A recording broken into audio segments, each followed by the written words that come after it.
Braćo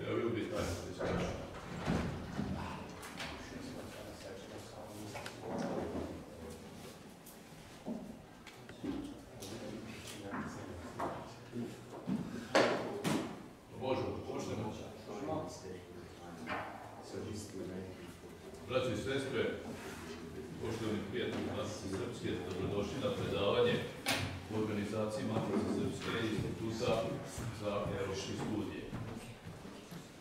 Društvo i prostor su veoma tesno povezani. Vrlo često se kaže da su naselja neka vrsta otiska društvu prostora. Međutim, to ne važi samo za naselje. To važi i za posebne građevine i važi također i za arhitekturu. Suprotno najavnim shvatanjima, arhitektura je vrlo tesnoj vezi sa društvenom strukturom i s odnosima moći. O jednom aspektu povezanosti arhitekture, odnosa moći i političkih režima, govorit će nam danas naš gost, koga će predstaviti naš član Odbora odeljenja za društvene nauke iz Instituta za evropske studije, Miša Đuković. Izvolite.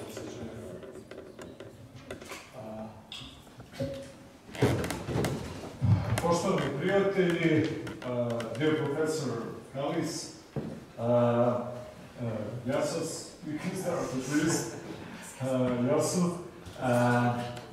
ja ću uvod isto, da kažem, na našem jeziku da bi ljudi mogli da razumiju. Objasnio sam mu kakav je običaj kod nas, a zatim će on krenuti na engleskom, dakle, da izlaže uz prevod koji su kolegi ovde, dakle, i je Vesna spremile i u kome će biti i nekih ilustracija ovoga o čemu on priča.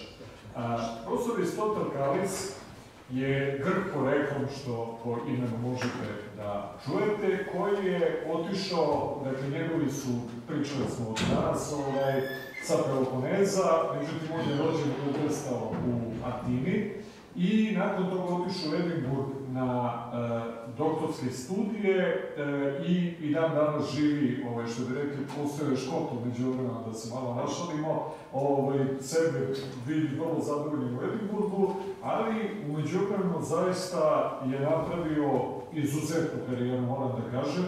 On je pred svega istoričar, dakle, njegov osnovno čovjek koji je fokusiran na međuratnu istoriju i smatra se za jednog zaista najvećih autoriteta danas u svetu za međuratnu istoriju i posebno za totalitarne režime, fašistički i nacistički. Objavio je čitav niz knjiga, ja ću navesti neke od najvažnijih njegovih radova. I nakon toga je predavao na nizu univerziteta, dakle Edinburg, Bristol, Lancaster.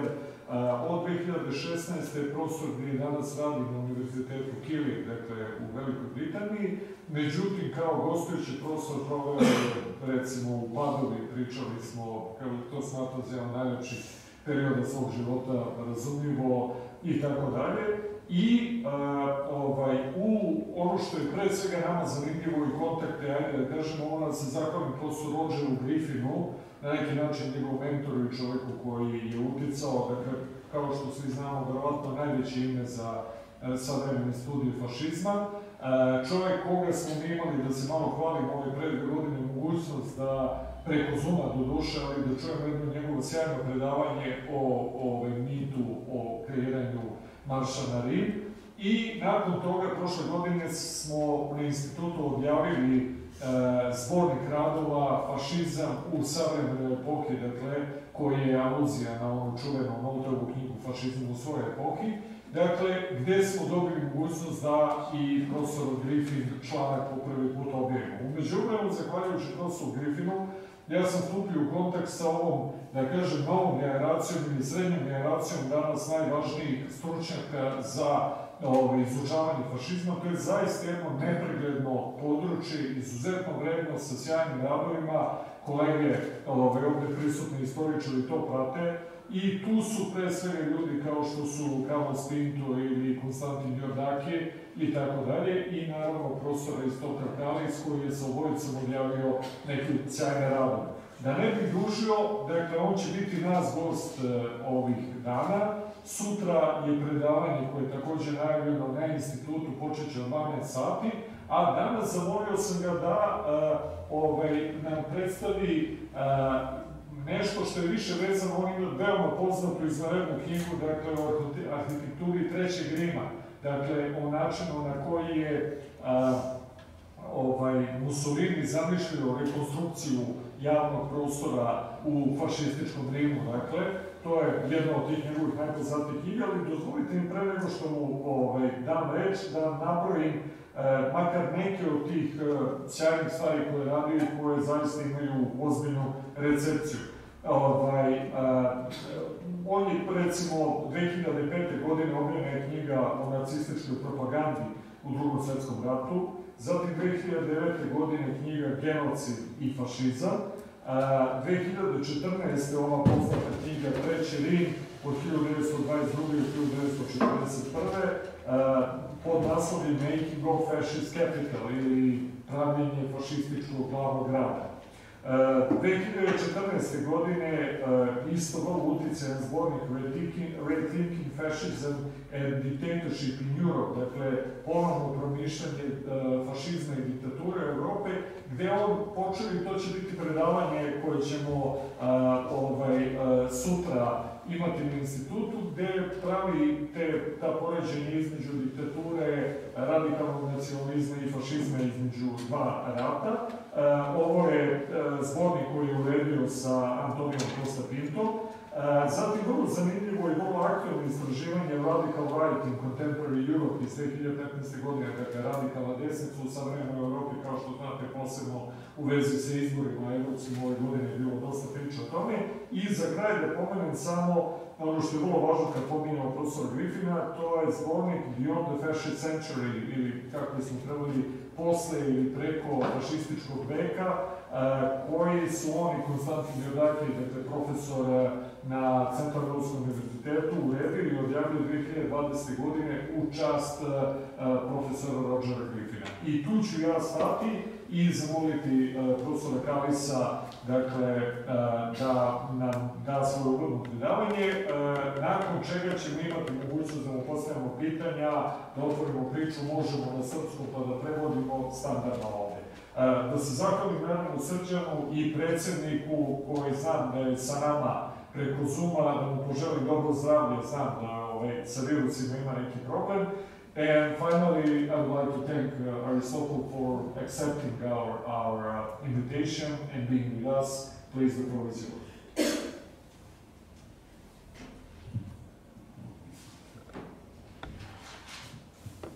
Thank you very much. This is not translated. I'm sorry, my Serbian doesn't even allow me to try and say a few words.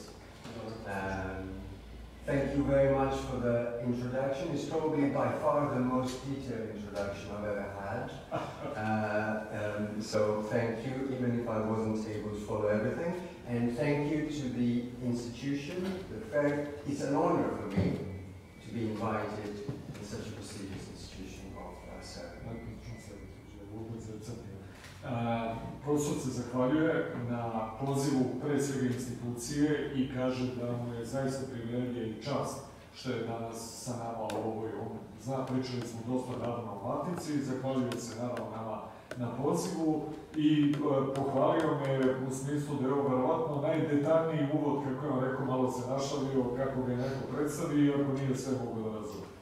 And thank you to everyone who came to listen. I hvala svima koji ste danas došli da čujete i da budete sa nama. Architecture has always been seen as a unique form of art. Sometimes its artistic value was questioned in favor of an understanding of architecture as science or technique as something lower. Its utilitarian character was very often juxtaposed to art's primary goal of eliciting an emotional response from the audience. By contrast, the 19th century British artist and political activist William Morris praised architecture as, quote, the union of all arts, unquote, towards the most harmonious synthesis of all arts. Architecture's materiality, its visibility as an integral part of everyday life, its imposing scale, its close relationship with the space around it, and its ambition of fixity and rootedness, we can talk about this concept, impermanence in a long period of time, make architecture a distinct field where artistic expression meets power, universality, and eternity. Of course, we have known of this for more than 2 millennia. In his famous treatise, De Architectura, Vitruvius identified 3 qualities of architecture: permanence, firmitas, function and utility, utilitas, and beauty appeal, velustas, as architecture's 3 core principles. Yet all these qualities combined in a unique synthesis are amplified by architecture's scale, size. Scale refers to the size of the built structure itself and to the cumulative effect of the built environment. It's no coincidence that architecture is the most spatial and visible of arts, giving shape to the space around it, as well as structuring human settlements and patterns of life inside them. It is scale in both its meanings that confer upon architecture its special, iconic power and wow factor. For all these reasons, power and architecture have always enjoyed the most intimate of relationships. This is not new. Monuments of the past and present confirm this. Architecture benefited from its privileged position and status within the centers of power, and in turn helped shape, place, and communicate power, both to contemporary audiences and across time, impermanence. Architecture not only represents, but also suggests, presents itself, and condenses ideas and symbols of power. It becomes a window to images of perfection and utopia. It is capable of bridging the distance between past, present, and future. It has the powers to enforce dominant rules and canons or propagate revolutionary breaks. Friedrich Nietzsche saw in architecture, quote, a kind of power persuasion in forms, unquote, that makes power visible. Through it, Nietzsche again says, quote, power no longer requires proof, unquote. Architecture also serves as a critical instrument of affective emotional control over society in an era of mass politics that rendered the tasks of winning over the hearts of people and the minds crucial for the legitimacy of political rule. Therefore, its relation with power became ever close and stronger in modern times. Yet it was not democracy, but dictatorship that afforded architects the most expansive prospects for being agents during the interwar years that I'm talking about. From the revolutionary Soviet Union to the wave of interwar fascist regimes and authoritarian dictatorships in Central, Southern, and Eastern Europe, the allure of total power proved impossible for many architects to resist. Just as architecture's promise of realizing and placing the new order in the physical environment consumed dictators of all ideological complexions. We often tend to take this relationship between power and architecture for granted. If architecture is power's privileged bedfellow, then the premise of total power ought to imply its even more intimate connection and alliance with architecture, and the opposite. We're haunted by iconic, by images from those big and iconic projects of totalitarian power. Some of them realized, some of them remained on paper. The realized one, Stalin's skyscrapers in Moscow, Albert Speer's party grounds in Nuremberg. I have separate photos, I can just very briefly show you a few more at the end. Mussolini's dream of a perfect city in the outskirts of Rome. You know, you'll see this, designed for the 1942 exhibition. But also some buildings that remained on paper, such as the Palace of the Soviet in Moscow, that was never built, the Palazzo del Littorio, the Palace of the Lictor, I don't know whether you translated it, or it's Palazzo del Littorio. The Lictor Palace, I will talk about this a little bit more. The Volkshalle, which is not here, but I can show you afterwards, the big dome building, a centerpiece of Hitler's redesign of central Berlin.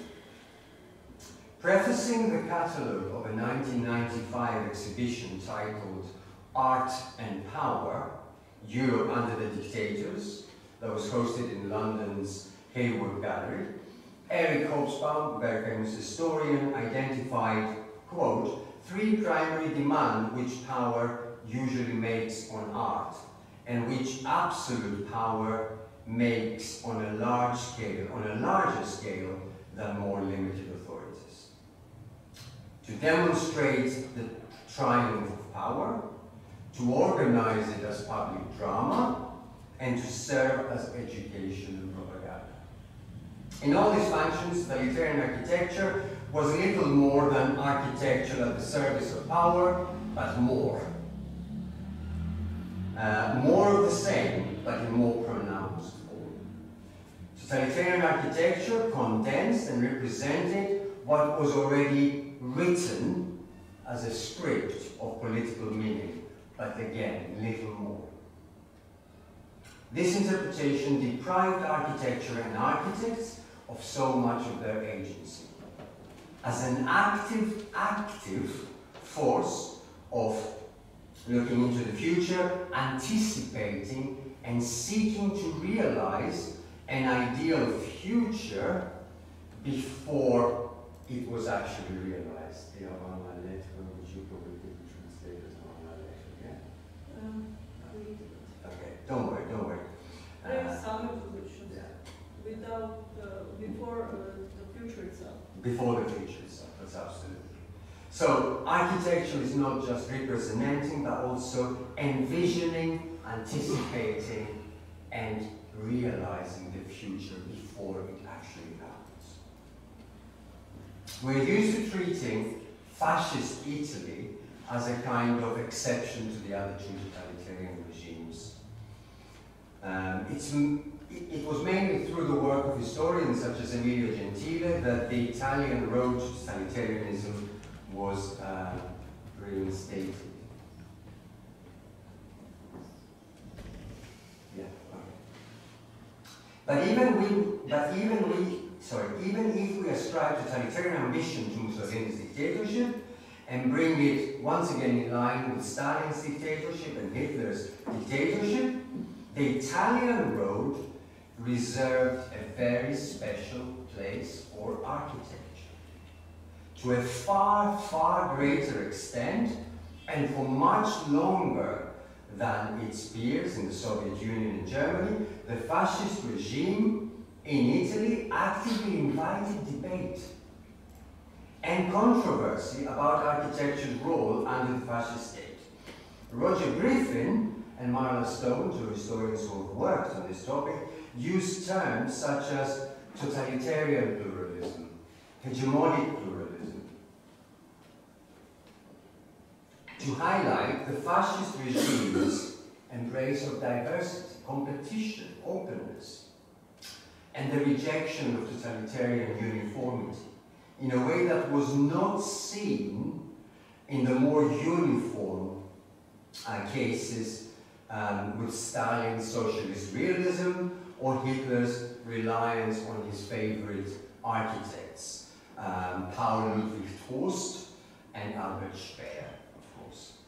Moreover, only in Italy did avant-garde modernist architecture gain so much currency and official sanction for so long, before being eclipsed, but again, not disappearing completely from the center stage.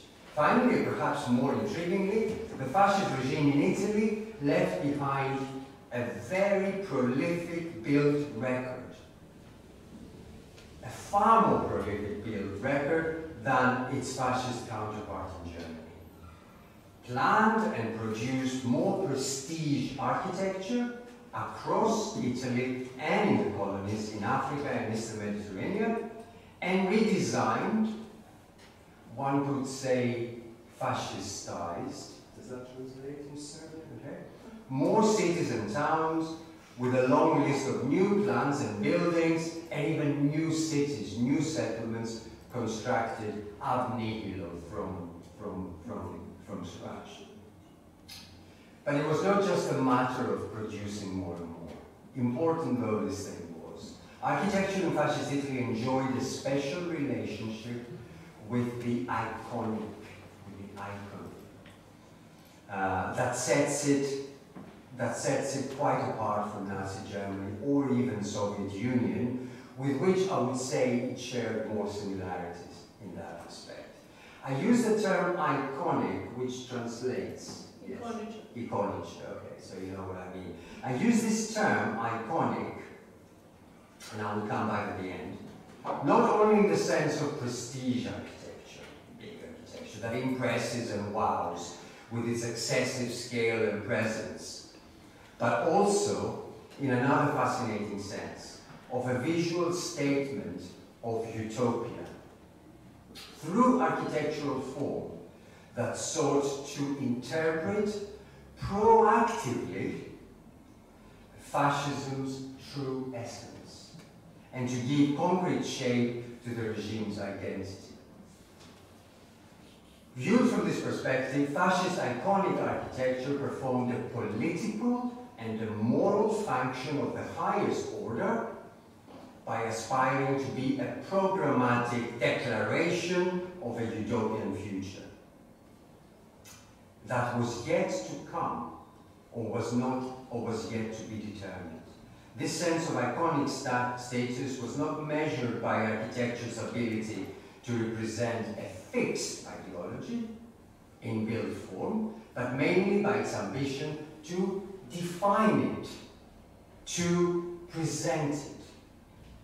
In short, I approach the architecture of fascist Italy as a constant pursuit of defining a given space in public places and in permanent form to the most authoritative, the most convincing, the most authentic expression of the spirit of fascism as a utopia. But in 1931, the influential Italian art critic and publicist Pietro Maria Bardi asked the dictator Mussolini for an official endorsement of modernist architecture, only modernist architecture. He described architecture as the de facto art of the state, uniquely capable of realizing and expressing the fascist regime's will for total power over space and life. Bardi's claim was based on a highly partisan modernist agenda, on behalf of a young Italian modernist architects belonging to the then new group of Razionalismo, so that they could be recognized as the only translators of the fascist doctrine into built form. Yet at the heart of Bardi's appeal to Mussolini was the deeper conviction that modern architecture in general united the artistic and the political in its fullest, in its most authentic form. And for this reason, it, the modernist architecture, alone could capture and express the essence of modern state power. Bardi's plea, Bardi's request to Mussolini, failed to convince the dictator to endorse officially razionalismo as the architectural canon of the fascist state. The fact, however, that such a claim about the role of architecture could be made in the first place underline how far the love affair between political power and architectural profession had deepened and expanded in fascist Italy. Through a series of projects, the majority of which were announced in the form of open competitions, the fascist regime invited architects into the inner sanctum. Does that translate? Yes. Inner sanctum. It's almost like a religious term. Inner sanctum of the revolutionary cult, and asked them to use the space as a creative resource.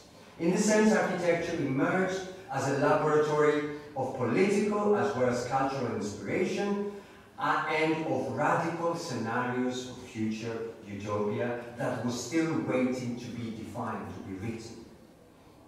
Generational conflict between the young radicals and the academic establishment played out as a seeming battle of stylistic programs, functionalism versus neoclassicism. However, the surprisingly long list of bitter public debates, controversies around fascist architecture in the 1920s and 30s used style as an excuse, a symbolic discourse to talk about the very future of fascism, of the fascist revolution, as political and cultural project. This is why all these public spats, disagreements, often cut across the big divide between the rationalist architects and the traditional architects, so the avant-garde and the academic architects. In one of the most famous such arguments, the conservative critic Ugo Oietti challenged Marcello Piacentini, an academic architect and arguably the most influential figure in the history of fascist architecture. He challenged him about the alleged disappearance of the column from recent architectural projects of the country. For him, for Oietti, quote, "For more than 20 centuries, the arch, the vault, and column have been the signs of Rome," unquote. The essence of the Roman spirit, the most potent icon of the heritage that was both universal and at the same time uniquely Italian. Therefore, rejecting them in favor of a supposedly international, faceless, illegible modern architecture was to Oietti an inexplicable design choice, not only by contemporary fascist architects, but by the fascist state as well. Of course, Oietti targeted his stylistic criticism at the Italian modern movement that since 1928 had made its appearance felt, with the creation of an organization, very combative, very aggressive organization called Movement of Italian Rationalist Architecture. But in political terms, Oietti's real target was Piacentini, in his role as the emerging supremo conductor of official architecture of the fascist regime, as a powerful broker for big projects, and as an establishment figure with the power to canonize, in architectural terms, what Oietti thought as a renunciation of fascism and imperial destiny. By the time that the two men engaged in this public debate on architecture for nearly 3 weeks, in February 1933, Piacentini had already completed a number of high-profile projects in Rome, in Italy as well, with many more in preparation, as it turned out. In 1927, there was a competition for the premises of the newly created Ministry of National Corporations. This competition ushered in a period of prolific architectural and planning activity for the regime. That was a turning point. The project was set to occupy a prime position on the corner of two very prestigious streets of Rome. It served as a stage for articulating different design trends. Beyond the prestige status of the building itself, the competition had enormous political significance. In 1927, the new dogma of corporatism was just starting its upward trajectory as the most influential innovation of the fascist revolution. As a landmark example of the fascist third wave, socialism, liberalism,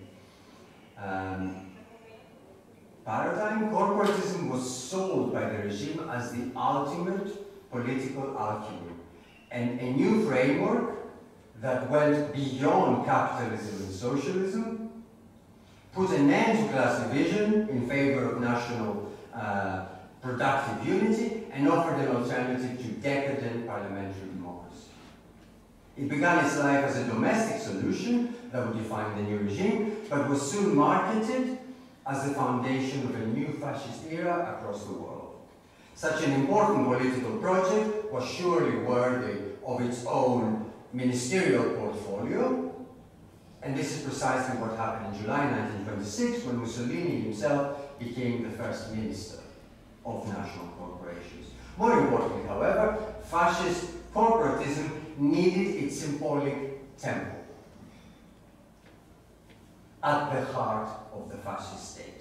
Therefore, the centrality of corporatism in the official discourse gave this competition for the ministry a symbolic significance that far exceeded public projects at that time.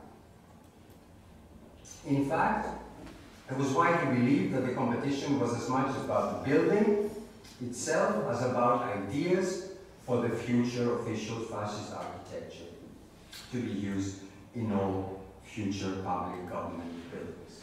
The competition for the new seat of the ministry produced a winning design, designed by a team of Roman architects, headed by Pietro Aschieri, with Mario Berenzi and Giuseppe Witting among the members of the team. The project, oh yes, you can see it on the left.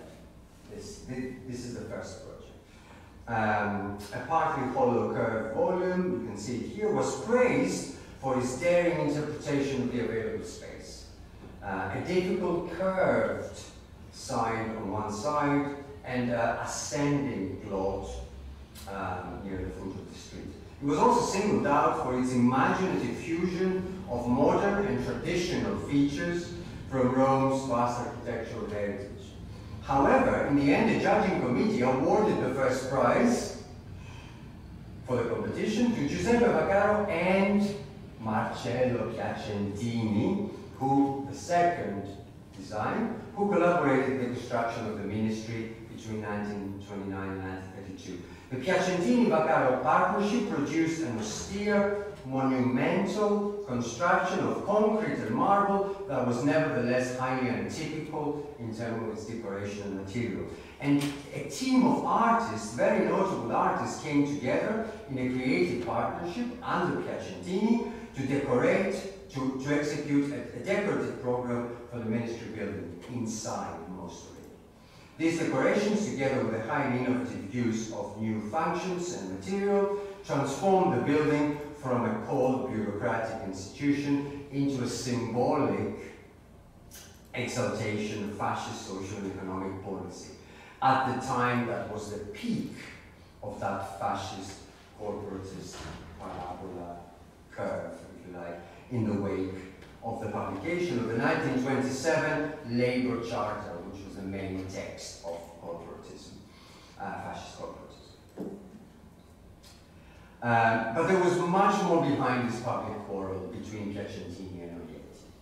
Polemics on style had by the early 1930s become a proxy for all sorts of personality and power struggles at the heart of the fascist project. The two men had already found themselves on opposing camps when it came to the construction of the new railway station, in Florence, 1931. When the Minister of Communication, Costanzo Ciano, asked the architect Angelo Mazzoni to devise a design for the new station in an area that was flanked by the city's Renaissance Historic Center and was opposite the Church of Santa Maria Novella, the proposed solution generated strong criticism by all sorts of experts and fascist figures for its, quote, excessive monumentalism and eclecticism, as well as its conflict with the spatial organization of the site. Oieti, who had strongly supported Mazzoni's design, was overruled by the eventual decision to cancel the direct award to Mazzoni and announce instead a public architectural competition for the project in 1932. He did participate in the judging committee, together with Piacentini again, and the futurist leader Marinetti, and other gurus of the architectural and cultural establishment of fascist Italy, which awarded the project, if you can show it briefly. Oh no, the one, yeah.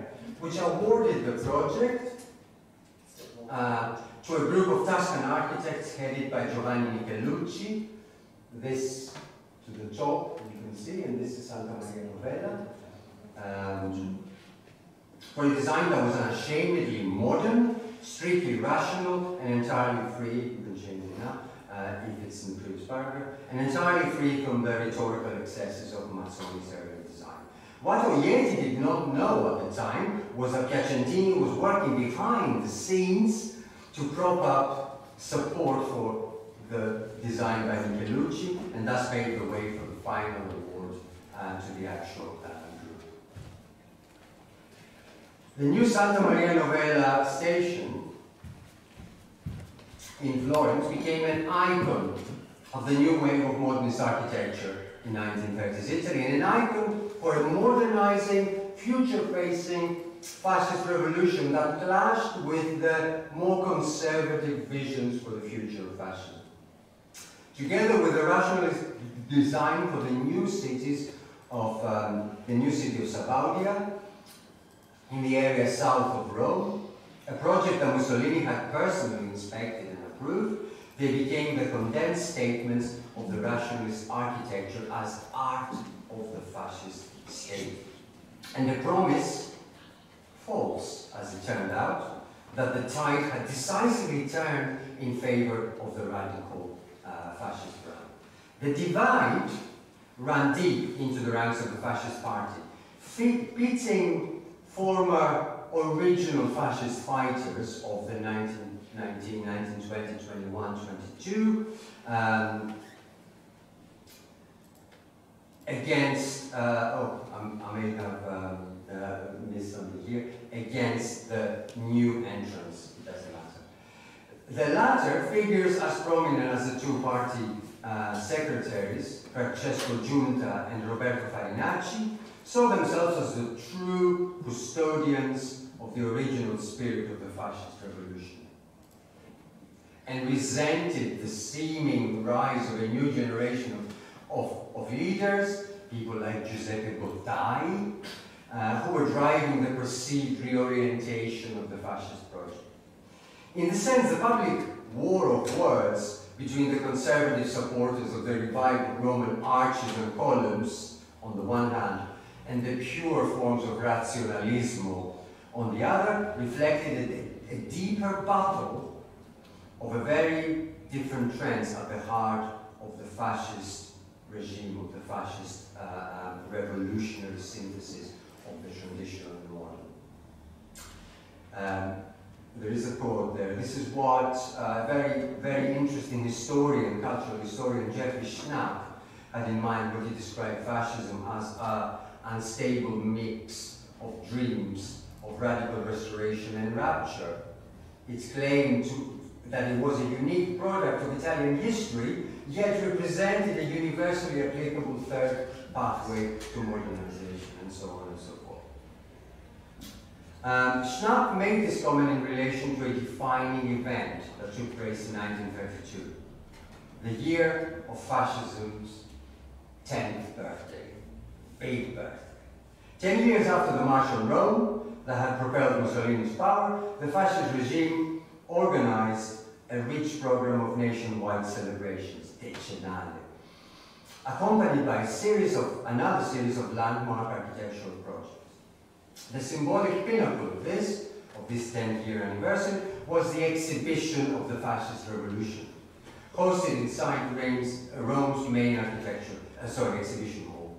The facade, the Beaux-Arts building, the facade of this Beaux-Arts building was temporarily covered by one of the boldest and most iconic rationalist designs. You see the following slides? No, it's here. No, the photo maybe. Oh, you would like to see the photo, yeah? That. Okay, put it all back now.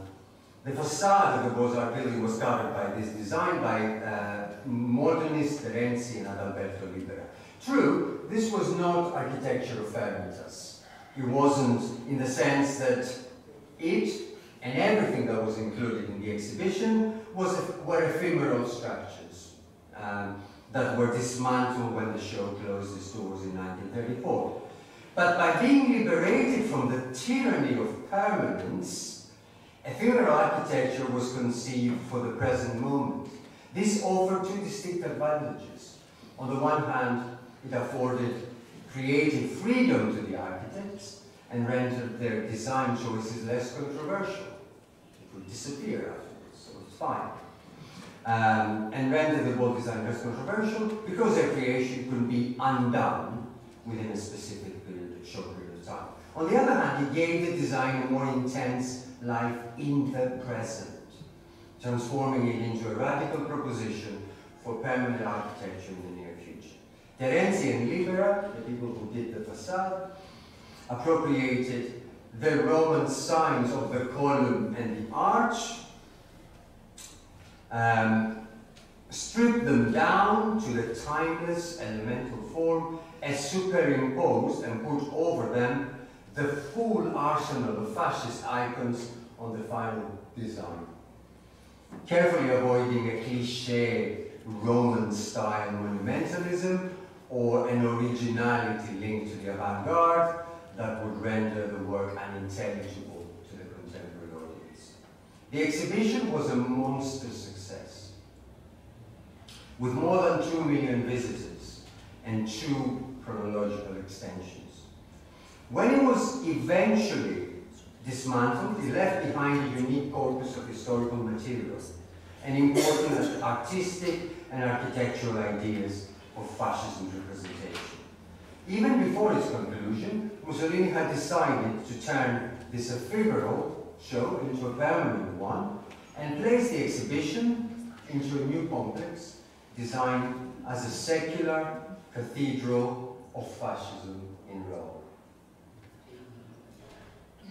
The idea for the construction of a Palazzo del Littorio, Palace of the Lictor, in 1933-34 came with a landmark decision to situate the project on a plot of land at the heart of the Roman Forum, just across the ruins of the Colosseo and along a new monumental avenue that the regime had opened up in 1932. Predictably, the project was preceded by an architectural competition that captured the imagination of Italian architects. It produced a sample catalogue, more than 100, for the entire range of architectural groupings, styles, movements, battling for control over fascist culture in the 1930s. Many of the participants understood the sacred context and symbolism of that building, although in different forms.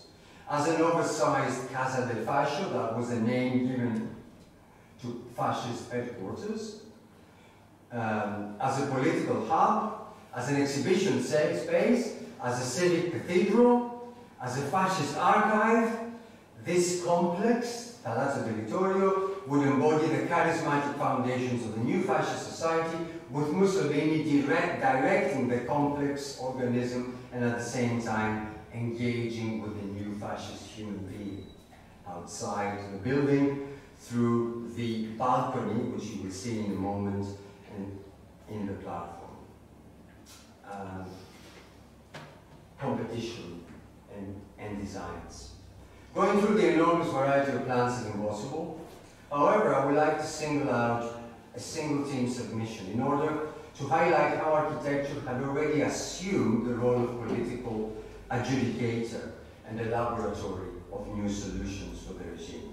The two submissions of the Gruppo Milanese, headed by very important Italian architect Giuseppe Terragni, and featuring collaborations by another very important artist, Mario Sironi, define the external surroundings of the palace of the lictor as a quasi-religious space. Quote, an eternal construction, a temple, where the amorphous mass will be transformed into an ordered crowd with a distinct new collective identity. The transparency of the gigantic exhibition building proposed by the second submission, which you will see in a moment, with its imposing elevation from the street level, flanked by two distinct volumes of the chapel to the fascist martyrs and the party offices, appear to make oblique references to the sacred spaces of the forum across the road. But it was the group's first submission, with its towering curved frontal elements and oblique references to the volume of the Colosseum on the other side, that evinced most powerfully the sacredness of this place. I think it's in the following slide. Yeah. This one at the bottom and this one at the top. This was important to do. I quote, is a quote here. This is from their submission. Against a massive wall gleaming in porphyry, with Mussolini's voice reverberating in the open piazza and amplified by the sheer volume of the vertical wall, the Duce is like a god against the sky. There is nobody above him, capital H. The entire facade exalts his force, his genius. From all the parts of the great street that is the heart of Rome, the pulse of the world, from the arches of the Colosseum high above in the light, he will be before the cheering crowds, before everybody, with everybody.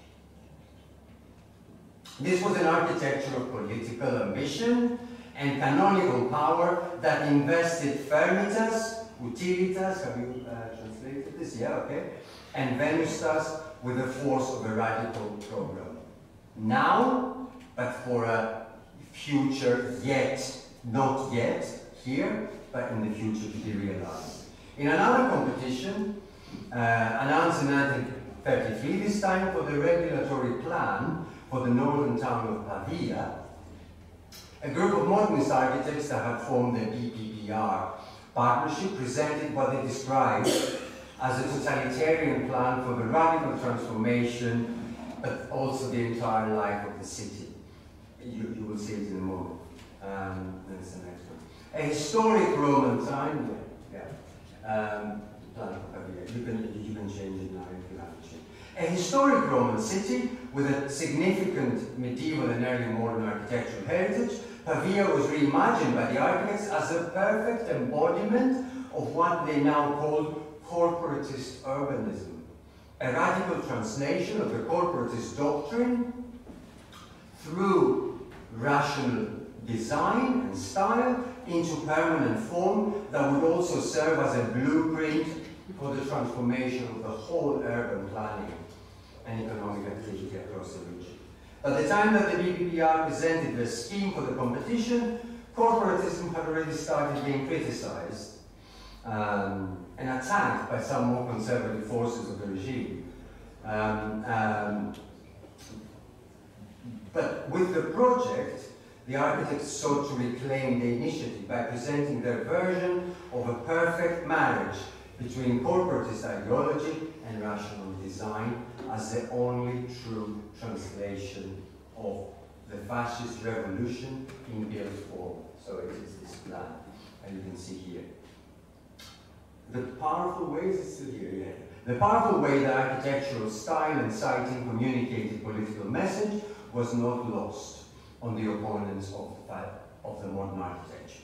When the fascist government announced the plans to construct the Palazzo Territorio to the Parliament, in May 1934, the debate was interrupted by loud, persistent protests by a group of fascist conservative deputies led by Farinacci and Giunta, the former secretaries.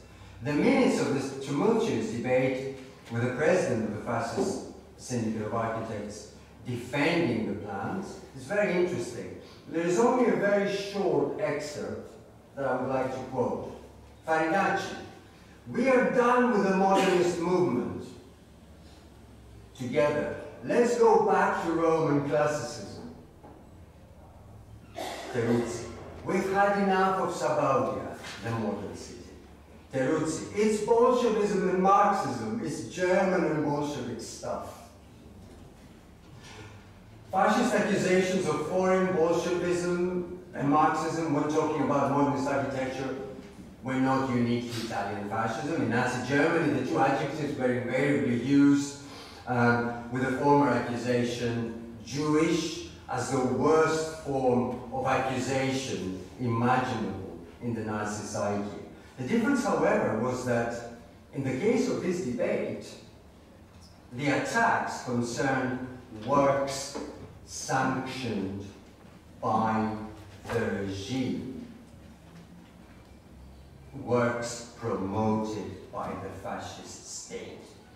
Weeks after this debate, Mussolini made a point of inviting the architects of Sabaudia and the Santa Maria Novella Florence station that you saw earlier for a private audition. At the meeting, Mussolini praised them for their work on behalf of the fascist regime, indirectly defending them against the loud accusations from within the fascist party and the conservative critics. His move was not motivated by sudden outbursts of affinity to modernism, no. Instead, he wished to send a powerful message to internal opponents that their role in shaping the future of fascism was over.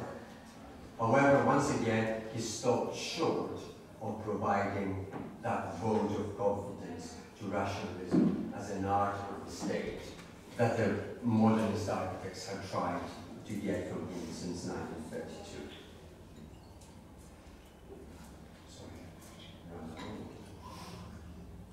Finishing.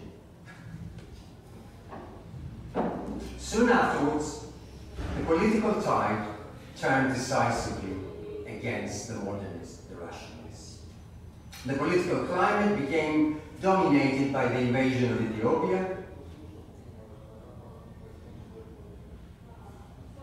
in September 1935 and the alliance with Nazi Germany. On the stylistic front, this shift crystallized into the progressively more rigid, more conservative stile Vittorio, Victorian style, and of the period from the mid and late 1930s, with Piacentini as an interesting quote here: "The man of 100 opinions, 100 styles, and 300 manners, a monster with 7 heads." That's what they were calling him, as the cultural critic Carlo Belli referred to him, as the master of the whole show. A standard, still influential interpretation of this apparent U-turn was that this period marked a shift in the fascist political project away from modernizing tendencies and a victory of classicism over modernism that reflected a deeper political shift towards militarism, glorification of the Roman past, and in the end, political loss of momentum. This is to an extent true, of course. Piacentini masterminded the most significant architectural projects in the second half of the 1930s. The new university campus, I'll show you a photo if the organizers allow me at the end, and the exhibition city to the south of Rome, with this trademark style, abstracted style, monumental style. Terrani and his team lost out in the biggest competition for the Palazzo del Littorio, not to mention that the project was actually never built where it was meant to be built, opposite the Colosseum. The BBPR plans to build model corporatist cities in Pavia and in other parts had failed to impress the architectural establishment. Another one of the radical projects, this time for the most iconic buildings of the E42 city, the Palazzo della Civiltà Italiana, the Palace of the Italian Civilization, was narrowly defeated by the winning project of the Square Colosseum. And yet, behind the apparent victory of the Piacentinian style lies a more complex story than a narrative of modernism losing out to conservative, academic, rhetorical, monumental architecture.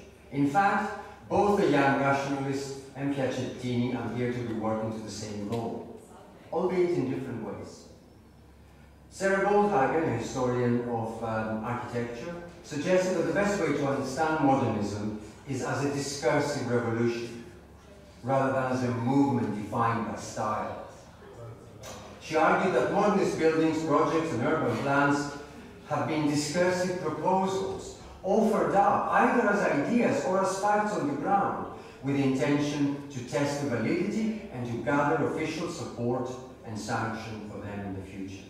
Such an approach suggests that modernism ought to be understood more as a language, more as a discourse, and less as a style. In other words, modernists in Italy and elsewhere chose to work in close partnerships with power to translate radical visions of the future through experiment with designs and style. Goldhagen underlined the importance of the architect's socio-ethical intention. What the practitioner believed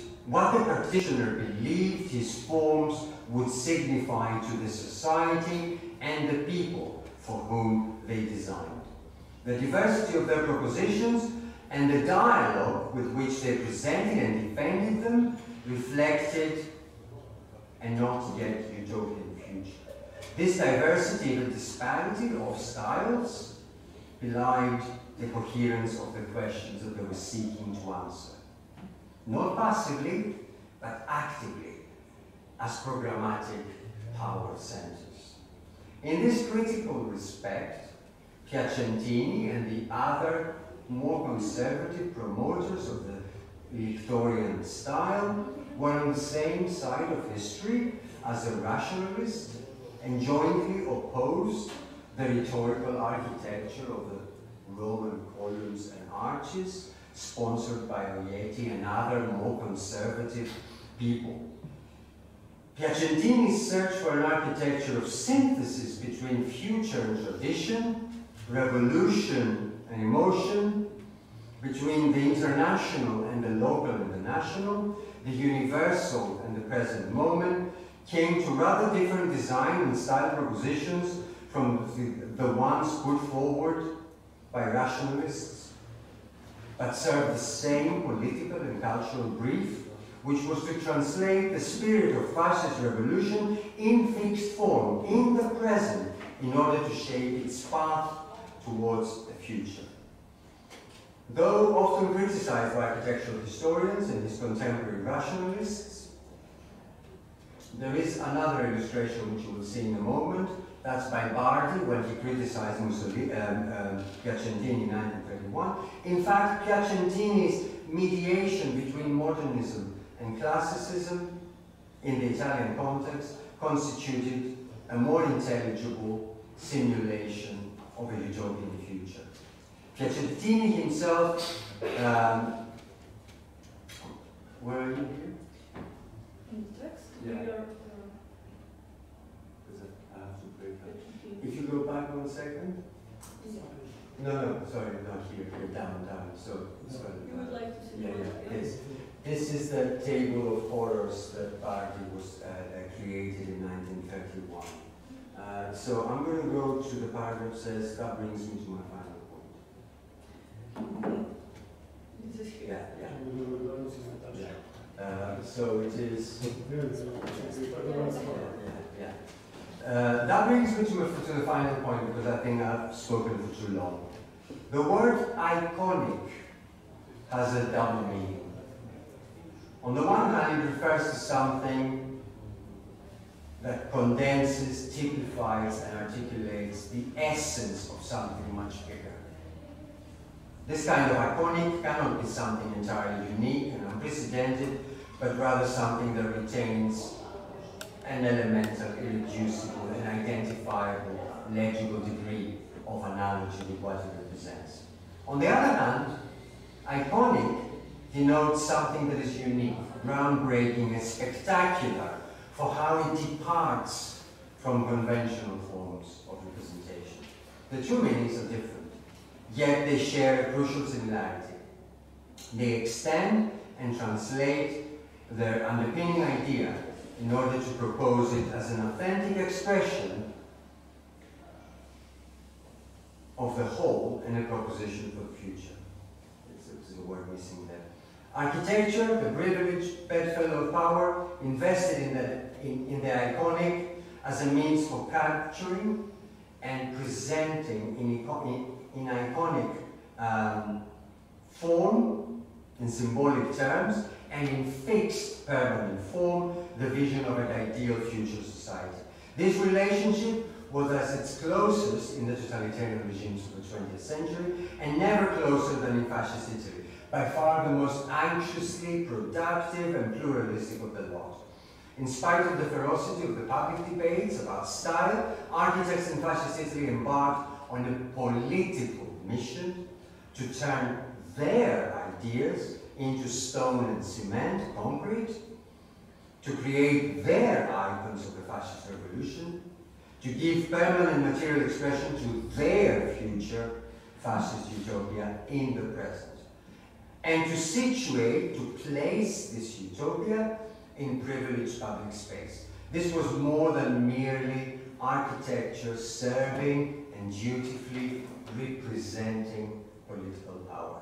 It was an architecture as ultimate power to imagine, to formulate, to condense, and to realize utopia in the most public sense of the word. Thank you.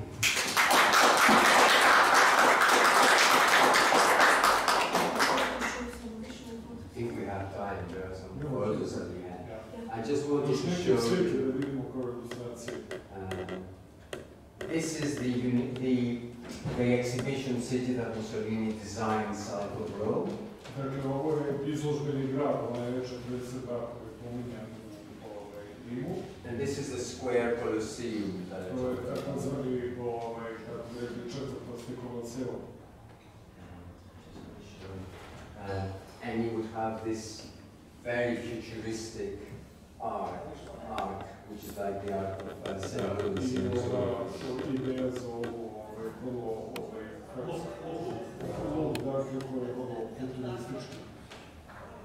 And I want to show one more thing. This is the university campus of Rome, designed by not Piacentini. Piacentini designed. Let me just get it right. This building here in the middle.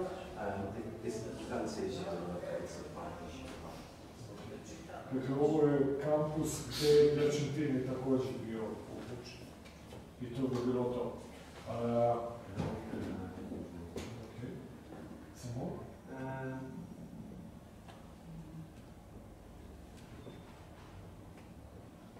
Just to show this. This is the Speersplan for the center of Berlin, and this is the enormous Volkshalle, People's Hall. Dakle, malo komparacije sa Njemačkom, dakle, to je čuveni plan Speera za narodu, kao, znači, Volkshalle, koje treba da bude u Berlinu ogromno. Okay, just wanted to show you this. Just a small comment and we were opening for that. Predavanje profesora Kalisa je bilo ne samo, kao što ste vidjeli, sjajna analiza arhitekture i odnosa između političke moći i arhitekture, posebno u totalitarnim i diktatorskim režimima koji, kao što ste vidjeli, mogu biti vrlo kolonialistički.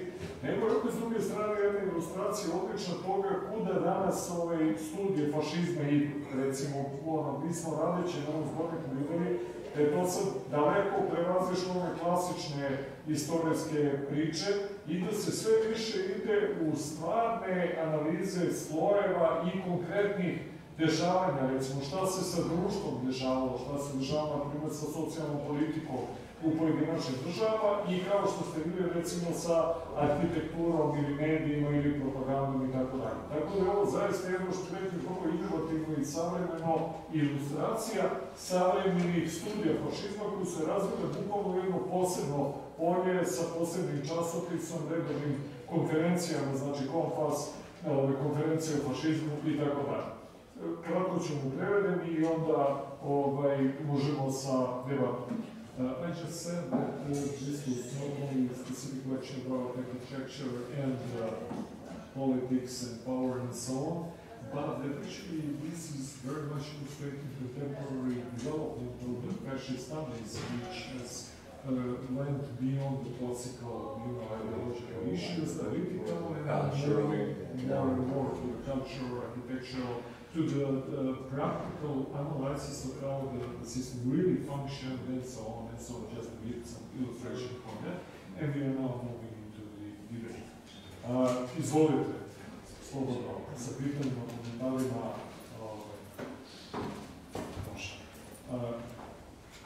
Profesor, izvolite. Ja ću profesor staviti pitanje računalnog programiranja. So, thanks you once again for your wonderful and interesting speech on the topic of fascist architecture. I could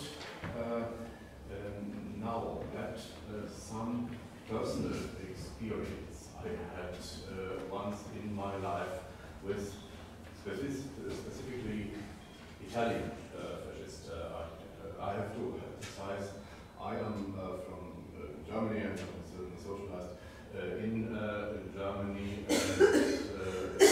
So on the basis of that, we learned about fascism. I was sometimes thought in thinking about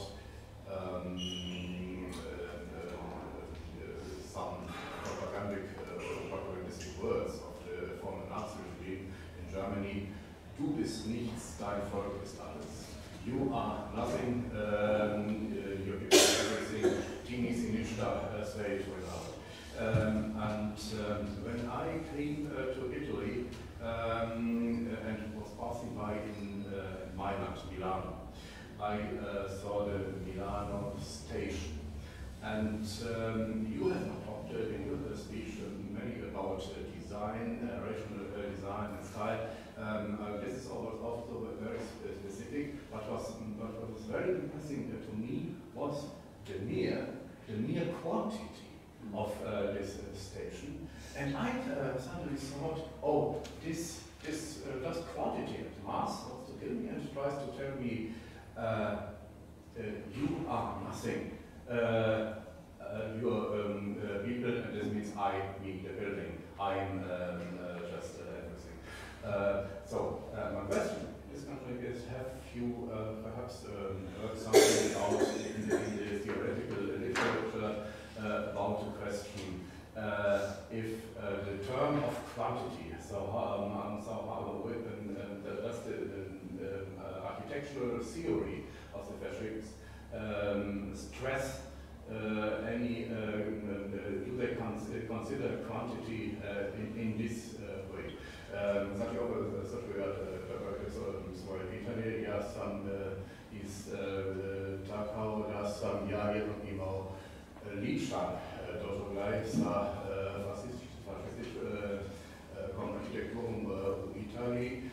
Istakao sam da sam ja odrastao u Njemačkoj i kad sam ja razmišljao o fašizmu, često sam mislio o jednoj izreci nacističkog režima koji tamo Volk ist alles, ti si ništa, to je narod, sve. I onda kad sam ja došao jednom u Italiju, kad sam je vidio, Renesanski sustavnici u Milanu, to je izražena u tom tipičnom stilu kojem smo govorili. Ja sam mislio da će mi ta strana eksperimenta pričati reći da ti zapamtiš za sva vremena, ti nisam ništa i ja sam sve. Znači, osim toga što je razvjetio profesor, znači kategorije kao stil, kao dizajn i tako dalje, tu dolazi u obzir sam kvantitet. Mislio sam da me ubija, da će me ubiti sam kvantitet. Pitao sam profesora da li postoji u stručnoj literaturi neka konkretna perspektiva koja i znači po teoriji tematizira aspekt kvantiteta Tomski. Are you going to translate? No, he translated to Serbian. No, but will you translate? Yeah, you're, of course. Okay, I have to be very careful what I'm saying because I don't want you to die of exhaustion at the end. No, we are not, don't worry about it. So just go ahead. Thank you very much for the question. A very quick question from me at the beginning. That's not important to be translated. Quantity. Is it similar to scale? Do you mean scale? Your ideal quantity. That's a very good question. So what I was realizing then was mass. Okay, so I understand, I think, to a large extent what you mean by quantity as scale. And that's why I put it at the beginning. For me, scale is bigness.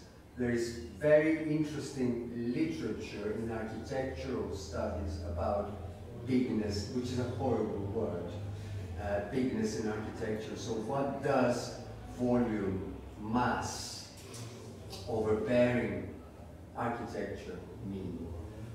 But I understand scale in this sense. Okay, so I should... Yeah, translate it so that. Većina, ja mislim, može, ali ipak ima ljudi koji bi trebalo prevesti.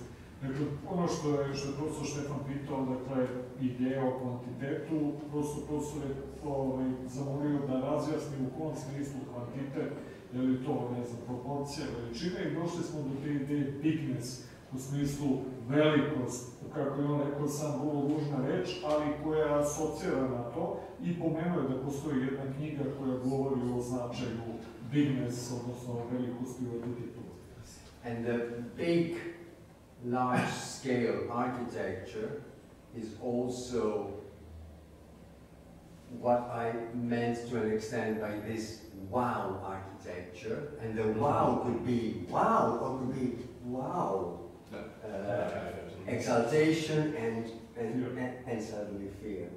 Dakle, on kad je govorio o tome, povezuje sa izrazom koji je koristio tokom predavanja, to je wow arhitektura, što je vrlo zanimljivo na različita dva tumačenja. Jedno je oduševljenost i egzaltacija tom veličinom, a s druge strane upravo ovo što je profesor rekao, strah od te wow, dakle, uplašenost od te ogromne veličine. I'm sorry, I'm going to say two very brief things. No, please.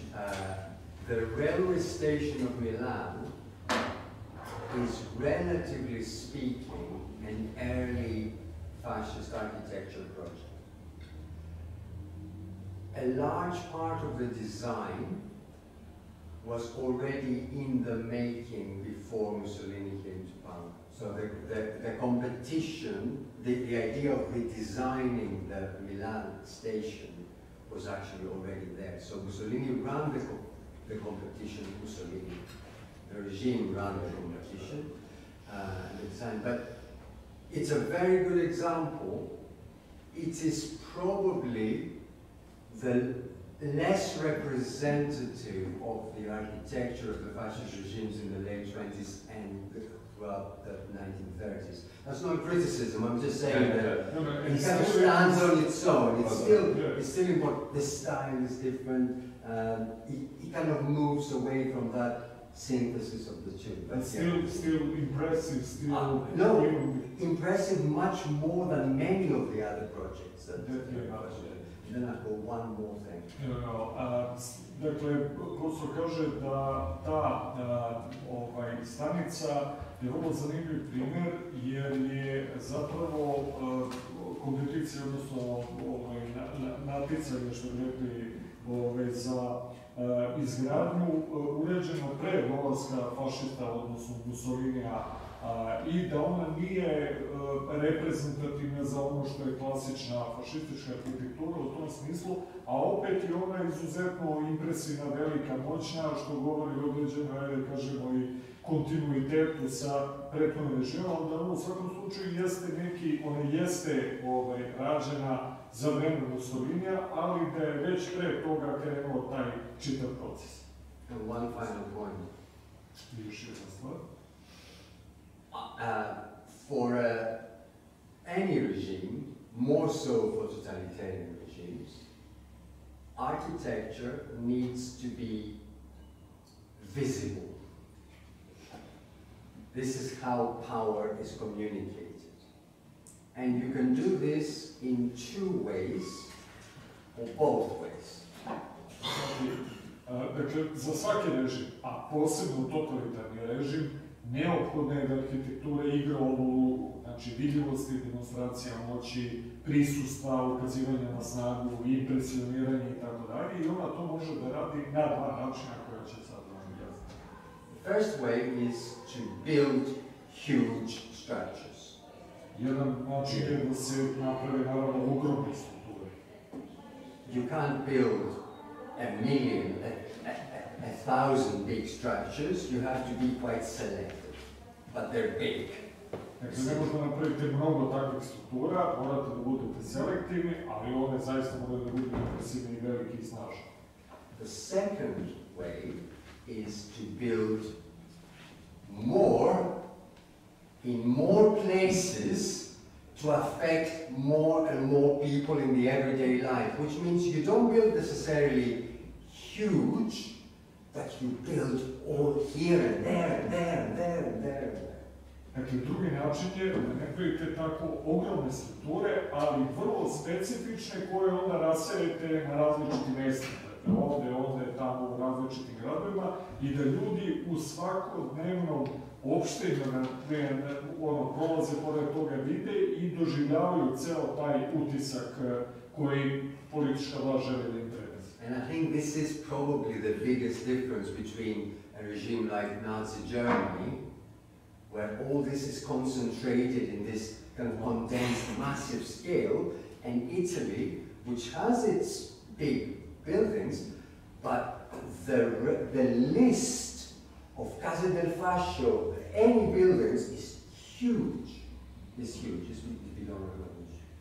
I to je po njemu ogromna razlika između Nemačke Hitlerove tada, koja je bila koncentrisana na manji broj takvih monumentalnih stvari koje su trebali da impresioniraju, i s druge strane italijanskog pristupa, italijanskog koji je gledao da ima i kvantitet u ovom smislu velikog broja takvih stvari koje su razasute na različite strane.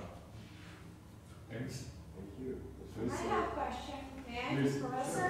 Could you tell us something about Nuremberg's architecture in 1930s? I was there in 2017 and I saw Colosseum and other things, but maybe someone wasn't there, so if you can explain us and differences between that part of the architecture with Italians.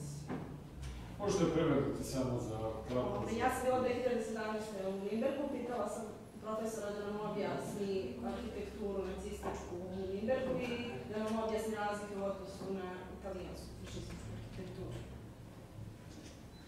Thank you for the question. I thought I had a photo. Oh God, I don't know this keyboard.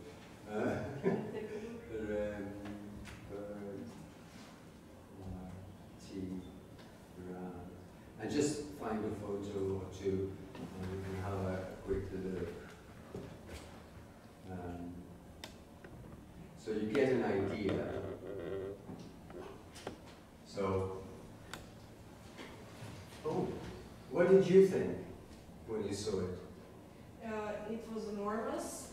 Colosseum wasn't finished, and there's a document centrum in there, which was probably the best museum I've ever seen in my entire life. I agree. Unfortunately, I didn't make it to the courtroom because it was Sunday, but I've seen everything else, especially those fields, which now are park. They made park in there, and you can see those blocks. Every single soldier could stand in one block. They made it with that idea, so it was quite enormous and something. So, Jel treba da prevodimo, izvinjam se? Ako nekom treba, okej. are you going to translate? No, nije da ja sam. It's interesting because it connects to what you were saying about quantity and scale, what we were saying earlier on. Nuremberg is a very big complex, as you saw. To me, it's closer to something like, from the examples that I showed, something like this. So it's a complex of different buildings organized as a whole experience, but it is also a place of sacred performance. It was designed like this. I don't want to use, I mean, a space designed for people to be part of it. And I don't think we have so much emphasis on enormous scale. People, yes, you saw it in my example when I was quoting from that building that Mussolini is the god and he speaks to the people outside.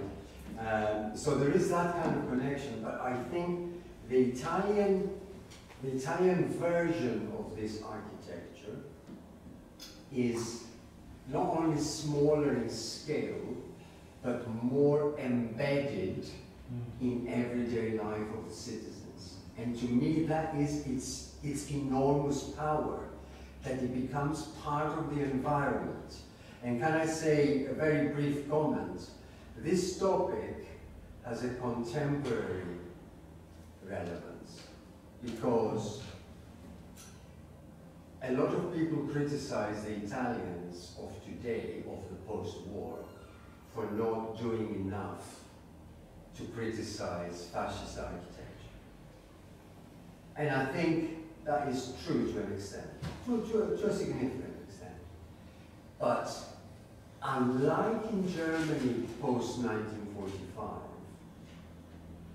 it is much harder in Italy to isolate that heritage and destroy it or change it or whatever. It is literally, not literally, but almost literally everywhere. And it is this campaign to fill in space everywhere, not only in Milan and Rome and Florence, but in Pavia. Pavia is a small place outside of Milan. In towns and smaller towns, in Sicily, Calabria, in Veneto, whole country. I think that's a difference. So you don't get this kind of scale so much, although you do get it to a large extent, but not this kind of vision, with the exception of the final city that I said. But you get this medium-sized symbolic architecture everywhere. I can say it. Please, slowly. Can I add Of something? course. Given the fact that you saw many plans that were not they were not made, but you have a pretty good scope of everything that fascist Italy wanted to build. Is there any church we see see that Mussolini had some high priest authority, and can we predict that if World War turned out differently, Italy would go towards paganism? Would it be any place for Catholic Church in Italy? Because I don't see it here. There is, I'll show you. I don't know whether you can see it. Just give me 1 second to see. Ah, it's just outside. Let me. But it's not prominent anyway. No, this is exactly what I wanted to say. So this is the new city for the 1942 World Fair. So this was designed as a Roman city. So you have Decumanus and Cardo Decumanus, I can't remember which one of the two. 1 and 2, okay? The most important buildings are on the edge of these 2 streets, as well as in the middle. So, not religious. You can't see it very well here. Not religious, not religious, not religious. The church was here. Still important, but absorbed as a function into the predominance of the fascist faith. So, to answer very quickly, it is hard to answer that question. I think the way the war turned out, as a really strong battle of ideologies, it is possible that what you said could have happened. I still don't think so, that it would be the most likely scenario. There was an accommodation in what sense? The Concordat of 1929 created a relationship that was not perfect, but it was a workable marriage of convenience. It was working okay. So Mussolini gained a lot of power through that relationship. So the church over there is one of the 4 main buildings, but it's still there. So it is important. And I think of the 2 scenarios, paganism possible. The last months of Mussolini's life, he wanted to go back to fascism of the 1919, you know, no king, no church, no capitalism, nothing. But I could see a role somewhat subordinate, but symbolically important for the Catholic Church on these plans. Yeah. Ako treba prevedem nešto, kažete slobodno. Izvolite, slobodno. I have one question. It's connected to previous questions, and it is about what you described in your presentation, the more presence of the modernistic approaches in architecture in Italian fascism than in Nazi ideology. Why is that? So, is that because of the differences in ideology, or the openness? The fascist ideology was more open for modernistic approach, or is it on a personal level between Mussolini and Hitler? Because Hitler was not just a politician, but also an artist. And Mussolini was just a populist politician. So can you give us an explanation? Why is architecture in Nazi Germany more neoclassical, and in Italy it's mixture of modernistic and neoclassical? It's a very good question. I would say, although Mussolini was a populist politician, he was very heavily involved in architectural matters. So he would inspect again and again and again. He would take part in, he would check the competition plan. So a little bit like Stalin, but much more than Stalin. Because Stalin was a little bit in the background, but he would get involved one way or another. He would strap down, or he would have people. No, Mussolini was not an architect, but he was very, very, very heavily involved in that respect. Let us not,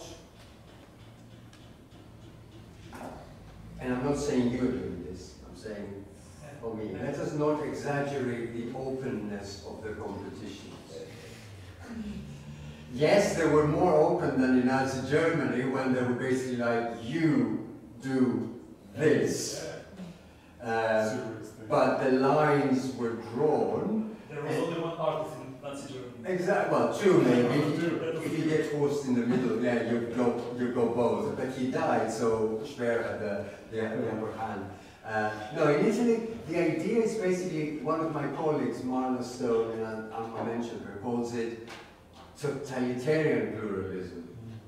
So you're basically doing something really clever, which is let them come up with their ideas. I have final control. So I'm not going to say, oh, you're not allowed to design something modern.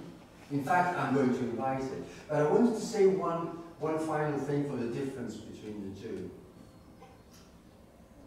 Fascist, he had quite a lot of internal contradictions at the time when he came to power. Now, if we apply this to NSDAP, 14 years, well, 13 years, let's put it this way, is a much longer period. They were settling of accounts within the movement long before the Rome affair and all these kind of things. But a lot of the different voices were either accommodated or in the process purged before they get to power. So in many respects, Mussolini is acknowledging the fact that his regime was formed at a time that still was this unstable mix of different things. Now, unlike somebody like Hitler, he's trying to mediate between all these things. And in that respect, I also see part of that openness, that it's an attempt to resolve those internal contradictions without being you out or you out. So Farinacci, you remember this Farinacci was shouting, we want the columns, we want the arches, we want the things. He's very important in 1920 to 26, and then he kind of fades. Bottai comes in, Bottai, he hates Bottai. So this battle plays out, but plays out as a kind of internal battle rather than as an open. Yes, I have, if nobody is not joking, but still we have some time. We have just a comment. It was a privilege to listen to your presentation. And you are very invigorating and evident to speak frankly what I think. But I'd like to hear your comment about academicians who, as I remember, was one of the first who began to deal with the aesthetics of fascism. I think on late George Moss. What do you think about his academic outlook? In a word, well, in 3 words, stupendous and unsurpassable. Okay. Allow me just a very brief comment. In January, we mark the 50th anniversary of his Stanford lectures, Moss's lectures. And I've been honored to be invited by the George Moss Center in Rome when we do a cheaper, not that important version. I mean, you know, who are we? Most of us, anyway. I'm speaking for myself. His work is like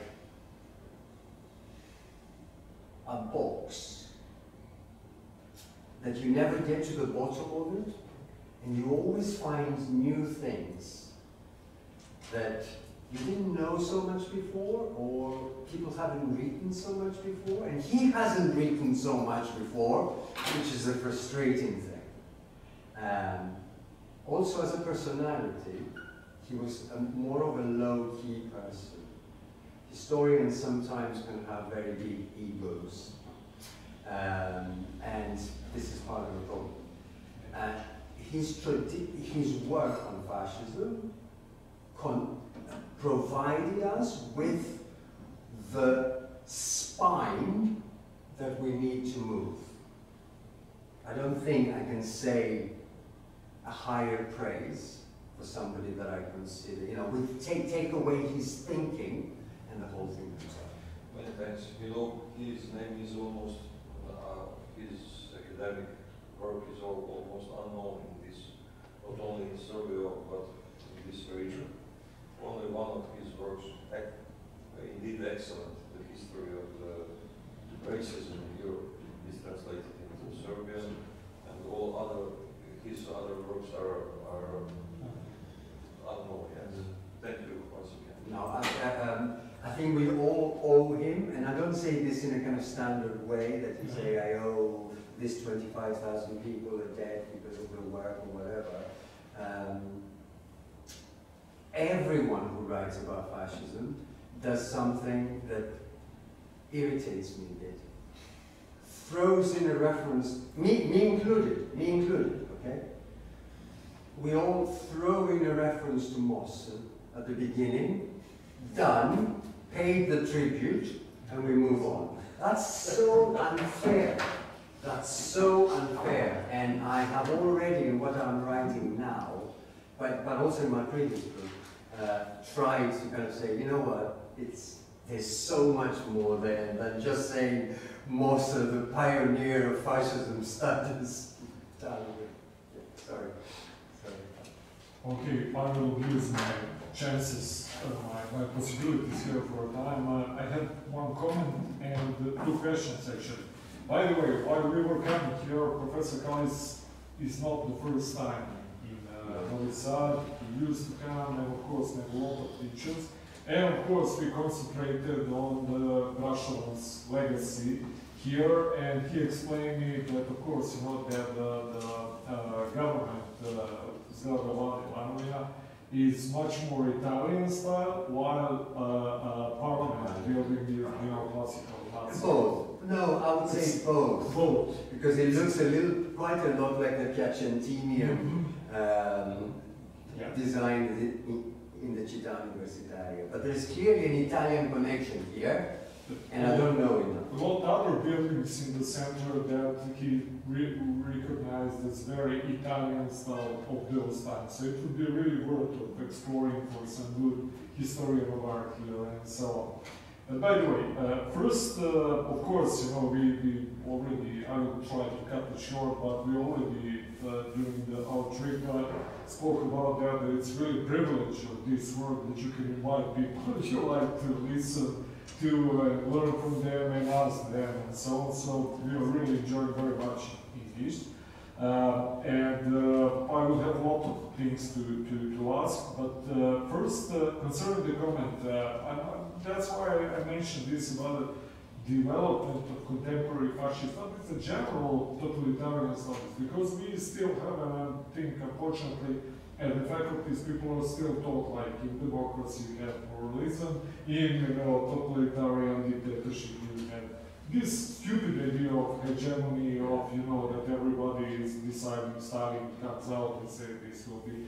No, those, I mean, first, those were big structures, big evolving societies within themselves, who were really, in many ways, pluralistic in many ways. You know, I mean, let's concentrate on artistic stuff.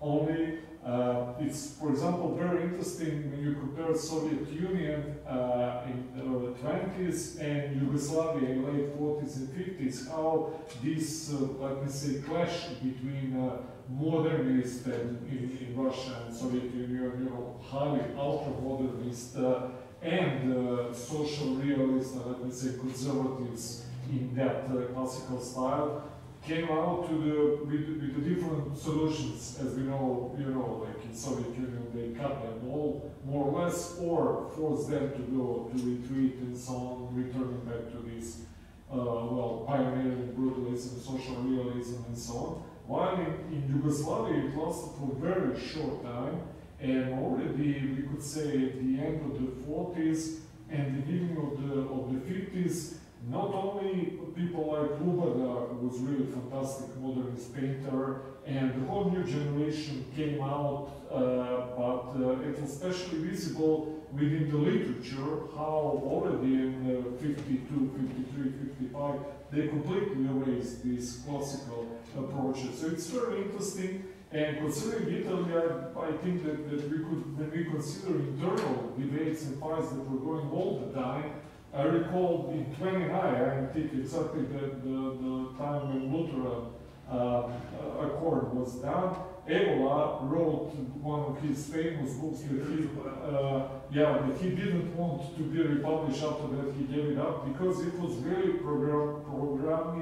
programmatic, if you could say, book from the paganist part of the fascist side against the Catholic part that was existing all the time. So this was the financial team were friends from the Trojan War. As you know. So that was very interesting, you know, and thank you very much for explaining how internal fights were going on, especially Italy was, you know, the most exemplary thing, but you could find that in many other totalitarian systems. Concerning the questions, first, it would be interesting to see what was happening with this legacy after the Second World War. Just briefly, I know that's in Italy. In Italy, for example, what was destroyed, what stayed, what was preserved, and so on. Just briefly, and of course, I cannot recall. We already mentioned by the way, professor made 6 weeks tour through the Balkans. You know, going and seeing so many things with a lot of photos, and he's very interested in brutalism. You remember a couple of years ago there was a very big exposition in MoMA in New York about the Yugoslav brutalism that was really, you know, very, very seriously done. So I would like to hear your comment on brutalism. On brutalism or on the treatment? Oh, brutalism. One is on treatment in Italy, and another one is your idea about how brutalism. I'll start with the easier part. We all know about, presumably it translates in Serbian the same way. It's a Greek word, but it's kind of international. No, it's part of the iconoclasm. Yes, so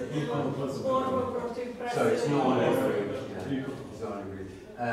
The revolutions always have this iconoclastic thing. So the fascist regime in Italy, as well as in other countries, begins with acts of iconoclasm. When they set on fire the offices, it's symbolic iconoclasm. You know, it's not that they go and attack churches, but when they set on fire the offices of Avanti in Milan. Avanti is almost like a secular icon of socialism, okay? You don't do that just because you pass and say, oh, I'm going to throw a bomb in. That's important. So they were paid back in 1945, obviously. 43 to an extent when the Mussolini government fell in July 1943. But there was a short window there, and the big one was in 45. What do you get? You get the anti-fascist iconoclasm, which is every iconoclast feels they are not iconoclasts, they are repairing damage. So the iconoclasts are the people who did the thing that they are destroying. Almost everyone, anyway. So they go around and they destroy quite a lot of things in a very short period of time. Very short period of time. So if you go in the center of Rome, in that avenue that connects the Colosseum that I was talking about, where that Palazzo del Littorio would have been built, the Mussolini regime, which created the street, put initially 4 maps. And these are the 4 maps of the Roman Empire. So it's the origin of Rome, I can't remember in full detail, yada yada yada, Marcus Aurelius being the peak of the Roman Empire. So in 1937, they went back. So all 4 of these maps were put by Mussolini's regime, okay? So they're part of that narrative, thank you. In 1937, they added an extra one, which is the modern Italian empire with the invasion of Ethiopia, plus Libya, plus Somaliland, and so on and so forth. So in 1945, the last Marx building, bits of it were found later in some storeroom, we don't know where it is. We got photos of it. There was a short period of time, very selective iconoclasm. And if you go today to Italy, many, and I mean many, I don't want to say the most, but many, government buildings, local government buildings, police buildings are former, not flats, no, we're talking about Casa del Fascio, buildings with symbolic significance for the fascist regime. I have so many photos of the buildings where the fascists didn't have the swastika, so there was not something so obvious. There were more indirect ways of declaring fascism, and one of them was putting a date. The fascists introduced a new calendar, so 1922 was number 1. So if you wanted to kind of mark it, you would put AF, Anno Fascista, fascist year 10, which would mean 1932. So that was one way. Second way would be to put a small figure on the corners of the building that looked suspiciously like Mussolini. It wasn't meant to be Mussolini, but it looked like Mussolini. The third and most important was the 3 lines. 3 lines represent the 3 fasci, the 3 axes of fascism. And the 3 lines were very abstract. They were just like, you know, in most cases, there weren't full axes, there were just 3 lines. If you go now to those buildings, what you will see is many of them still have them. Most of them still have them, I would say. And in some cases, what they've done is they've gone and kind of shaved off 1 or 2 or 3, but you can still see the marks. That's a very interesting attitude. And I don't think it is necessarily complicity with fascism, but it points to the fact that the fascist idea of basically blending in with the environment, creating smaller buildings rather than these massive buildings or whatever, has worked really, really well, and has become very difficult, and as decades go by, even more difficult to be critical towards this architecture. In Germany, and I'm generalizing, quite the opposite extreme took place, where everything that smacked, not only Nazi insignia and so on and so forth, with the exception of the Nazi grounds in Nuremberg and a few other small ones, everything that smacked of Wilhelminian imperialism, for example, everything that smacked of this kind of nationalism that was considered responsible for the 2 world wars was just taken down. There was a kind of, and I know I'm generalizing, of course they didn't take down everything, but such a thing did not take place in Italy. What do you think about brutalism? Is this a general or a Yugoslav question? Yugoslav brutalism, how did it look to you? Okay, this is a personal opinion, yeah? Of course, that's what you're asking. One of the first things I ever did when I came to Belgrade was to go to New Belgrade. Brutalism fascinates me, and I know it has different meanings for people who are Serbs or were born in Yugoslavia, or whatever it was called, depending on whether you were born, and so on and so forth. For me, brutalism represents,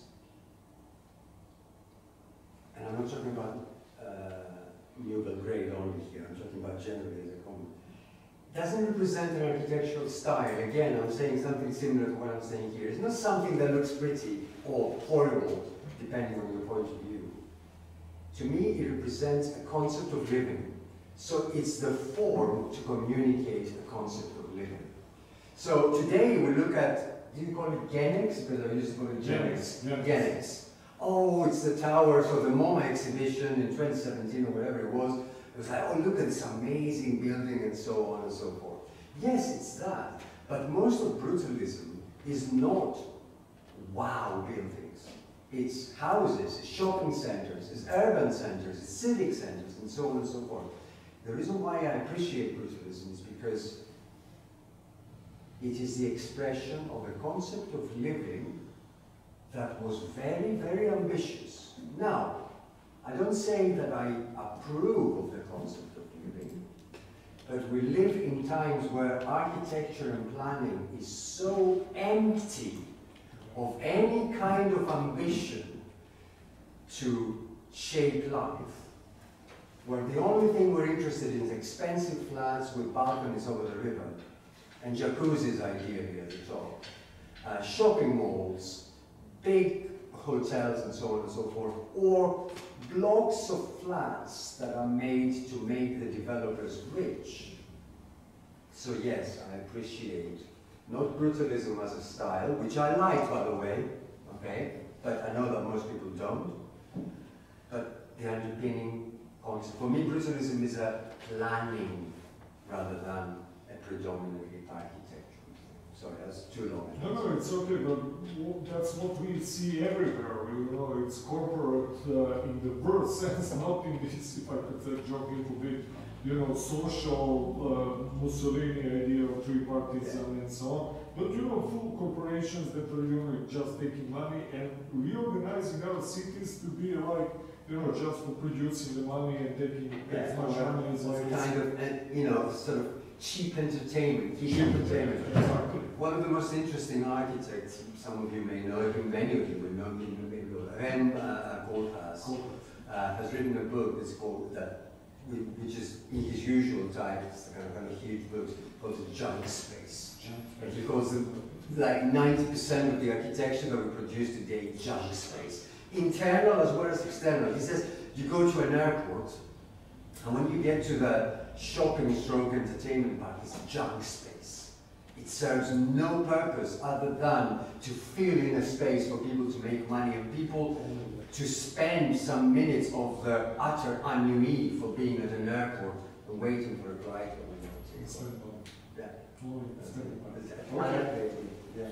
I think it's about time that we finish. Thank you all for being with us and doing this in English, because we don't have to translate now. Really, thanks a lot to Vesna for helping us, organizing even the photos inside. And it's very good to have good experts, especially for this part that we've been doing, so thank you very much. Thanks a lot to Matica. Now it's embedded in you as a symbol, but thanks to everyone who came today with us. And above all, thank you very much, Aristóteles, for being with us, sharing us, really opening that. It was very, very instructive, and looking forward for tomorrow's continuation. You are profiting quite a lot. Thank you very much. Thank you. Aristoteli. I wish I was So you're not coming to the sightseeing, so we all know, you know, like classical piazzas, kind of stuff like, and you know,